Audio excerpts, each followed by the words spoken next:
నమస్తే, నేను మీ జాకిర్ హుసేన్. అమెరికాను తలదన్నేలా బంకర్ మిసైల్ ఇప్పుడు ఏపీలో కూడా రాబోతున్నట్టు తెలుస్తోంది. దీని గురించి ఒకసారి డిస్కస్ చేద్దాం. ప్రస్తుతం మనతోటి సీనియర్ జర్నలిస్ట్ సిఎస్ రావు గారు ఉన్నారు. వెల్కమ్ చెప్పేద్దాం. Hello sir. బంకర్ మిసైల్ అంటే మనకి ఎక్కువ అమెరికా లాంటి వాటిలో ఎక్కువగా చూస్తుంటాం సార్. సో ఇక్కడ ఏంటి మన ఏపీలో నెక్స్ట్? ఇప్పుడు రాబోయేటువంటి రోజుల్లో యుద్ధాలు జరిగితే అదేదో మనుషుల మధ్య యుద్ధాలు జరగవు, ఓన్లీ టెక్నాలజీ పరంగా జరుగుతుంది యుద్ధం అనే విషయాన్ని చంద్రబాబు నాయుడు గారు ప్రస్తావించారు. ఓకే. ఎప్పుడు ప్రస్తావించారంటే క్వాంటమ్ కంప్యూటింగ్ దాని మీద ఒక వర్క్షాప్ జరిగింది. ఆ వర్క్షాప్లో టీసీఎస్, ఐబిఎం, అలాగే మిగతా పెద్ద కంపెనీ టీసీఎస్ కానీ ఐబిఎం కానీ ఇలాంటి పెద్ద కంపెనీలు, ఇన్ఫోసిస్ లాంటివి కానీ మల్టీనేషనల్ కంపెనీస్ ఇలాంటివన్నీ కూడా అక్కడ వాళ్ళ ప్రతినిధులు హాజరయ్యారు. ఓకే. క్వాంటమ్ కంప్యూటింగే రాబోయే రోజుల్లో ఒక భవిష్యత్తు, ఒక విప్లవాన్ని తీసుకురాబోతుంది. ఇది రాబోయేటువంటి రోజుల్లో యుద్ధానికి సంబంధించిన రక్షణ ఉత్పత్తులు తయారీ చేసేదంటే చాలా కీలకంగా ఉండబోతుంది. ఓకే. అందుకే ఆంధ్రప్రదేశ్ ఒక హబ్ కావాలి క్వాంటమ్ కంప్యూటింగ్కి. క్వాంటమ్ కంప్యూటింగ్ అనేది మామూలు ఇప్పుడుండే కంప్యూటర్ల కన్నా కూడా చాలా వేగంగా అడ్వాన్స్ చేసేది అది క్వాంటమ్ కంప్యూటింగ్. ఓకే. దాని అల్గారిథమ్స్ ఉంటాయి. ఈ అల్గారిథమ్స్ మీద రీసెర్చ్ చేయడానికి స్టార్ట్అప్ కంపెనీలు పెడుతున్నారు, ఇన్నోవేషన్ హబ్స్ పెడుతున్నారు. ఆల్రెడీ టీసీఎస్ పెడుతుంది అక్కడ. ఓకే. టీసీఎస్, ఎల్ఎన్టీ, ఐబిఎం సంయుక్తంగా ప్రభుత్వంతో కలిసి ఏర్పాటు చేసినటువంటి సమావేశం అది. దక్షిణ ఆసియాలోని మొట్టమొదటిసారిగా ఈ క్వాంటమ్ కంప్యూటింగ్ మీద పెట్టినటువంటి అత్యంత అరుదైనటువంటి సమావేశం అది. అవును సార్. మన ఏపీలో, భారతదేశంలోనే ఇంతకుముందు ఎక్కడ జరగలేదు అంటారా? ఎక్కడ జరగలేదు. దక్షిణ ఆసియాలోనే, భారతదేశంలో దక్షిణ ఆసియాలోనే మొట్టమొదటి ఇలాంటి వర్క్షాప్ జరిగింది అమరావతిలో. దానికి టెక్ దిగ్గజాలందరూ కూడా హాజరయ్యారు. ఓకే. అక్కడ ఏం జరుగుతుంది అనేది ప్రపంచవ్యాప్తంగా చూశారు. అక్కడ పేరెన్నిక కన్నటువంటి సాఫ్ట్వేర్ కంపెనీలకు సంబంధించినటువంటి ప్రతినిధులు హాజరయ్యారు. చంద్రబాబు నాయుడు గారు అలాగే లోకేష్ గారు ఇద్దరు పార్టిసిపేట్ చేశారు దాంట్లో. రాబోయేటువంటి రోజుల్లో దాన్ని అందిపుచ్చుకోవాలి అనేటువంటి ఉద్దేశంతో, అంటే ఆంధ్రప్రదేశ్ ఏ విధంగా తయారవబోతుంది రాబోయేటువంటి రోజుల్లో అంటే, డిఆర్డిఓ అంటే ఇప్పటికే డిఆర్డిఓ తరఫు నుంచి మనకి రక్షణ ఉత్పత్తులు తయారవుతున్నాయి. హైదరాబాద్లో డిఆర్డిఓ ఉంది. అయితే రాబోయేటువంటి రోజుల్లో ఈ రక్షణ ఉత్పత్తులు ఆంధ్రప్రదేశ్లో తయారు కావాలనేది చంద్రబాబు నాయుడు గారి యొక్క లక్ష్యం. ఓకే. ఎందుకు అని అంటే, ఇప్పుడు క్వాంటమ్ మిషన్ అనేది కేంద్ర ప్రభుత్వం ఒక పాలసీని తీసుకొచ్చింది, ఒక విధానాన్ని తీసుకొచ్చింది. క్వాంటమ్ అనేది క్వాంటమ్ మిషన్. ఈ క్వాంటమ్ మిషన్ అనేది గతంలో 25 సంవత్సరాల క్రితం ఐటీ విధానాన్ని ఏ విధంగా అయితే తీసుకొచ్చిందో సెంట్రల్ గవర్నమెంట్, అలాగే ఇప్పుడు క్వాంటమ్ మిషన్ని తీసుకొచ్చింది. అప్పట్లో చంద్రబాబు నాయుడు గారు యునైటెడ్ ఆంధ్రప్రదేశ్కి సీఎంగా ఉన్నారు 95లో. ఆ టైంలో ఈ ఐటీ రంగం సంబంధించినటువంటి దాన్ని ఇలాగే అప్పుడు సెంట్రల్ గవర్నమెంట్ పాలసీని తయారు చేస్తే అందిపుచ్చుకున్నటువంటి ముఖ్యమంత్రి ఎవరంటే చంద్రబాబు నాయుడు గారు అప్పట్లో. ఓకే. దాని ఫలితమే ఇప్పుడు తెలంగాణ అనుభవిస్తుంది. తెలంగాణ రాష్ట్రం యొక్క ఆదాయంలో 75% హైదరాబాద్ నుంచి వస్తుంది. ఎక్కడి నుంచి వస్తుంది హైదరాబాద్ కి అంటే, చంద్రబాబు నాయుడు గారు పెట్టినటువంటి కంప్యూటర్స్, చంద్రబాబు నాయుడు గారు పెట్టినటువంటి కంప్యూటర్ విధానం, చంద్రబాబు నాయుడు గారు ఆ రోజు వేసినటువంటి ఐటీ విత్తనం ఇవాళ ఒక పెద్ద వృక్షమై తెలంగాణ రాష్ట్రాన్ని కాపాడుతుంది. Yes sir. ఇప్పుడు మనం అమరావతి గురించి డైలీ అట్లయితే డిస్కస్ చేస్తున్నాం, అక్కడ వచ్చే కంపెనీస్ కావచ్చు వాటి గురించి. సో ఆ టైంలో అట్లా ఇంటర్వ్యూస్ కానీ, సో వాటి గురించి డిస్కషన్స్ ఇట్లా జరిగాయి సార్? అసలు జరిగేవి, కానీ అప్పుడు నెగిటివ్ ఎక్కువ వచ్చింది. నెగిటివ్ వాళ్ళు ఉండేవాళ్ళు కాదు. ఓకే. ఈయనకేదో పిచ్చి బట్టి చెబుతున్నాడు అనేవాళ్ళు ఉన్నారు అప్పట్లో. అలాగే ఈ కంప్యూటర్ కూడి పెడతాయని చెప్పి ఆయన్ని వ్యంగ్యంగా మాట్లాడినటువంటి వాళ్ళు ఉన్నారు. ఓకే. రకరకాలుగా మాట్లాడినటువంటి వాళ్ళు ఉన్నారు. కారణం ఏంటంటే, అప్పుడు కంప్యూటర్ అంటే చాలా మందికి తెలియదు, అవును, టెక్నాలజీ అంటే చాలా మందికి తెలియదు, ఐటీ రంగం అంటే చాలా మందికి అవగాహన లేదు. కానీ ఇవాళ చంద్రబాబు నాయుడు గారు ఆ రోజు 25 సంవత్సరాల క్రితం ఏదైతే చెప్పారో అది చూస్తూ ఉన్నారు. కాబట్టి ఇప్పుడు ఆంధ్రప్రదేశ్లో ఏదైతే చెప్తున్నారో క్వాంటమ్ కంప్యూటింగ్ అనేది, దాన్ని ఎవరు విమర్శించట్లా.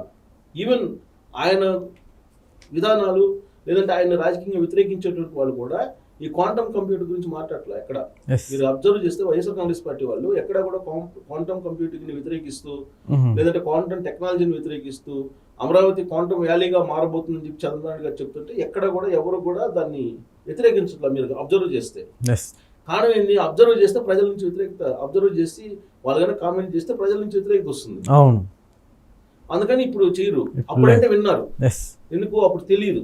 అవును, కానీ ఆ రోజు చంద్రబాబు గారు చేసిన దాన్ని వాళ్ళు అనుభవిస్తున్నారు. చాలా మంది 190 మంది అనుభవిస్తున్నారు, ప్రత్యక్షంగా పరోక్షంగా.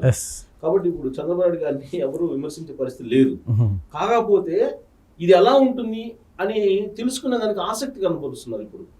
అవును, దాంట్లో భాగంగా ఇప్పుడు చంద్రబాబు గారు ఏం చెప్తున్నారు, రాబోయే రోజుల్లో అమరావతి అనేది క్వాంటమ్ వ్యాలీగా మారబోతుంది. ప్రతి క్వాంటమ్ వ్యాలీ నుంచే ప్రతి ఉత్పత్తి కూడా ఇన్నోవేషన్, అంటే కొత్త ప్రోడక్ట్ ఏదైనా వచ్చిందంటే అది అమరావతి నుంచే రావాలి అనేది. ఇప్పుడు అమెరికాలో అత్యంత పవర్ఫుల్ వెపన్ ఏంటంటే బంకర్ మిసైల్. అది అమెరికా దగ్గర ఉంది. అమెరికా కొత్త బంకర్ మిసైల్ కూడా తయారు చేస్తుంది. ఆ బంకర్ మిసైల్ ఏంటి, దాదాపు భూమి అడుగున ఒక 150-200 మీటర్ల లోతున బంకర్లో దాక్కున్నప్పటికీ కూడా వాళ్ళు మిసైల్ కనుక ప్రయోగిస్తే ఆ బంకర్ను కూడా ధ్వంసం చేసి ఆ బంకర్లో ఉన్నటువంటి అణ్వాయుధాలు లేదంటే అణు పదార్థం మొత్తం ధ్వంసం అయిపోతుంది. అంత పవర్ఫుల్. ప్లస్ లక్ష్యం ఏంటి, దాదాపు 4000 కిలోమీటర్లు లక్ష్యం చేరేలాగా పవర్ఫుల్ వాళ్ళు తయారు చేస్తున్నారు, పవర్ఫుల్ బంకర్ మిసైల్. మరి మనం తయారు చేయలేమా అని అంటే అది క్వాంటమ్ కంప్యూటింగ్ తోటి లింక్ అయినటువంటి ప్రొడక్ట్ అది. అందుకే ఇప్పుడు ఆంధ్రప్రదేశ్లోనే ఈ బంకర్ మిసైల్ తయారు కావాలి. బంకర్ బస్టర్ మిసైల్ అంటారు దాన్ని. బంకర్ బస్టర్ మిసైల్ అంటే బంకర్ని బ్లాస్ట్ చేసేసి అలాంటి పవర్ఫుల్ ఉన్న మిసైల్ అని అర్థం. అయితే బంకర్ బ్లాస్టర్ మిసైల్ అదొక అమెరికా దగ్గరే ఉంది. అమెరికా ఇప్పుడు రక్షణ ఉత్పత్తుల్ని భారీగా తయారు చేస్తుంది. రాబోయేటువంటి రోజుల్లో యుద్ధం అని అంటే ఓన్లీ సాంకేతికపరమైన యుద్ధం ఉంటుంది. ఇప్పుడు మనం చూసాం పాకిస్తాన్ ఇండియాకు వచ్చిన యుద్ధంలో అక్కడ ప్రయోగించింది ఏంది, డ్రోన్స్ మిసైల్స్. ఇప్పుడు ఉక్రెయిన్ రష్యా డ్రోన్స్ మిసైల్స్, అలాగే ఇజ్రాయెల్ ఇరాన్ మధ్య ఓన్లీ డ్రోన్స్ మిసైల్స్. రాబోయేటువంటి రోజులు ఏం జరుగుతుంది, బంకర్ మిసైల్స్. ఇప్పుడు ఇరాను బంకర్లో అణు పదార్థం దాచిపెట్టింది, దాన్ని బ్లాస్ట్ చేసింది అమెరికా, కొంత పదార్థాన్ని తీసుకెళ్ళిపోయింది.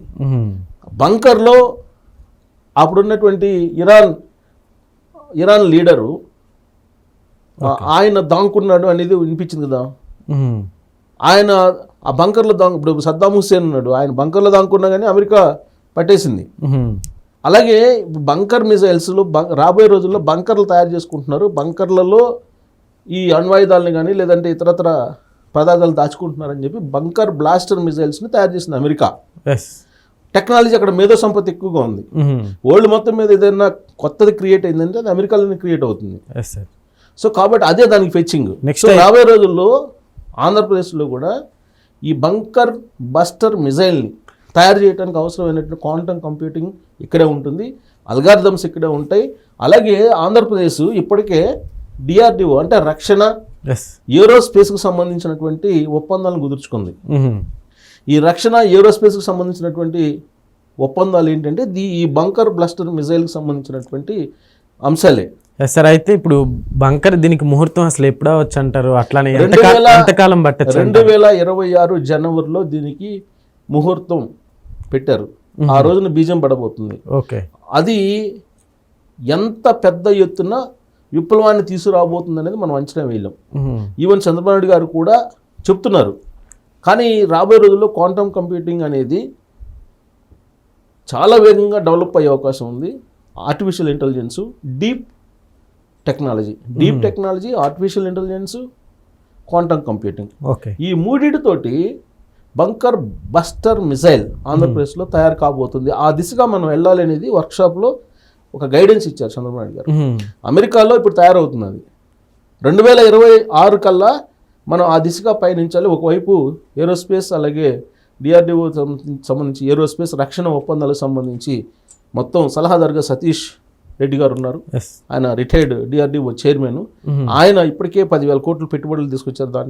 దాంట్లో ఇంకా రాబోయే రోజులు ఇంకో 10,000 కోట్లు పెట్టుబడులు తీసుకొచ్చే అవకాశం ఉంది. లక్షల ఉద్యోగాలు క్రియేట్ చేయడంతో పాటు రక్షణ ఉత్పత్తుల్ని భారతదేశానికి అందించడానికి ఆంధ్రప్రదేశ్ కేంద్రం కాబోతుంది. ఓకే. దానికి కారణం క్వాంటమ్ కంప్యూటింగ్. ఈ క్వాంటమ్ కంప్యూటింగ్, ఆర్టిఫిషియల్ ఇంటెలిజెన్స్, అలాగే రాబోయేటువంటి రోజుల్లో డీప్ టెక్నాలజీ, ఇది ఒక పెద్ద విప్లవాన్ని తీసుకురాబోతుంది. సో మన యుద్ధాలు చేస్తే టెక్నాలజీ తోటి చేయాల్సి వస్తుంది రాబోయే రోజుల్లో. కాబట్టి ఆ టెక్నాలజీని అందించేటువంటి హబ్ ఏది కావాలంటే అమరావతి కావాలనేది నిర్ణయించుకున్న చంద్రబాబు గారు. ఆ మేరకు 26 జనవరిలో దానికి సంబంధించినటువంటి ప్రారంభోత్సవాలు కానీ ఇతరత్ర ఏర్పాట్లు కానీ ఉండబోతుంది. సార్, ఇప్పుడు మీరు చెప్పినవి కావచ్చు, ఇవన్నీ ఒకవేళ అమరావతిలో సెట్ అయిపోతే అసలు రూపురేఖలు ఎలా ఉండొచ్చు అంటారు? అండ్ మన భారతదేశం మొత్తం కూడా సో అమరావతి వైపే చూసేటట్లుగా కూడా కనిపిస్తుంది విజువల్గా అయితే. కాదు, చంద్రబాబు గారు, లోకేష్ గారు చెప్తుంది వరల్డ్ తోటి మనం పోటీ పడాలి, వరల్డ్ మొత్తం అమరావతి వైపు చూడాలి, 2029కే ఇటువైపు చూడాలని చెప్పి వాళ్ళు టార్గెట్ పెట్టుకున్నారు. 2047కి వరల్డ్ నెంబర్ 1 ఇది కావాలని చెప్పి వాళ్ళు టార్గెట్గా పెట్టుకున్నారు. అది కనుక ప్రజలు సహకరిస్తే అమెరికా తయారు చేసేటువంటి బంకర్ బ్లస్టర్ మిసైల్స్తో సహా అన్ని ఇక్కడ తయారయ్యే అవకాశం ఉంది. ఆ దిశగా టెక్నాలజీని తీసుకెళ్తున్నారు చంద్రబాబు గారు. Okay sir, thank you.